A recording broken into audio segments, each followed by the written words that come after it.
Brought to you by V-Guard. काल नाशिक शहरामध्ये धनगर समाजाचा कौटुंबिक स्नेह मेळावा होता। या मेळाव्याच्या निमित्तानं मी काल नाशिकमध्ये आलो होतो। आज आमचे महायुतीचे ज्येष्ठ नेते माननीय भुजबळ साहेब यांची भेट घेतली।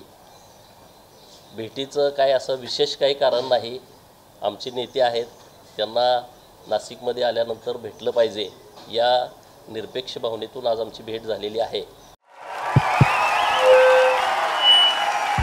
उनका बैकअप सिर्फ कल तक और हमारा चांद तक।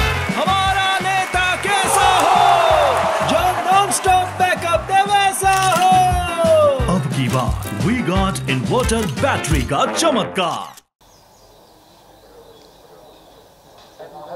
आपल्या अगोदर महायुतीतील अनेक नेत्यांनी देखील साहेबांची भेट घेतली होती। आपले प्रदेशाध्यक्ष चंद्रशेखर बावनकुळे देखील येऊन गेले होते, गिरीश महाजन देखील येऊन गेले, आपणही भेट घेत आहेत। बघा, महायुती आज राज्यामध्ये लोकसभेची निवडणूक ताकदीने लढते आणि छगन भुजबळ साहेब हे महायुतीतले प्रमुख नेत्यांपैकी एक नेते आहेत।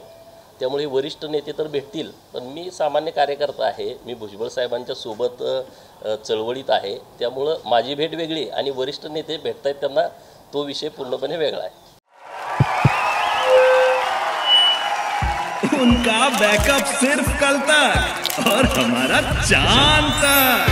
हमारा नेता कैसा हो जो नॉन स्टॉप बैकअप दे वैसा हो। अब की बात वी गॉट इन्वर्टर बैटरी का चमत्कार। एकूणच त्यांना ज्यावेळेस उमेदवारी जाहीर करण्यात आली होती त्यावेळेस मराठा आघाडीकडून त्यांना त्यांची उमेदवारी नाकारण्यात आली। साहेबांनी पण स्वतःहून माघारी घेतली। एकूणच ओबीसीना डॉमिनेट केलं जातं या निवडणुकीत असं वाटत नाही का? नाही, असा काही विषय नाही। छगन भुजबळ साहेबांना कोणी डॉमिनेट करू शकत नाही। महाराष्ट्रातील ओबीसींची मोठी ताकद माननीय भुजबळ साहेबांच्या पाठीशी आहे। स्वतः भुजबळ साहेबांनीच मी निवडणूक लढणार नाही अशी भूमिका स्पष्टपणे केली होती। त्यामुळे ओबीसीची ताकद काल जी होती तीच आज आहे, आणखी उद्या वाढेल।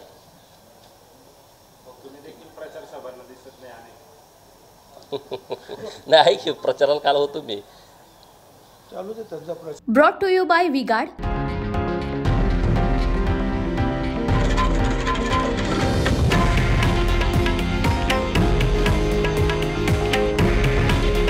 हे आहे देशातील नंबर 1 न्यूज नेटवर्क आणि आपण पाहत आहात TV9 मराठी।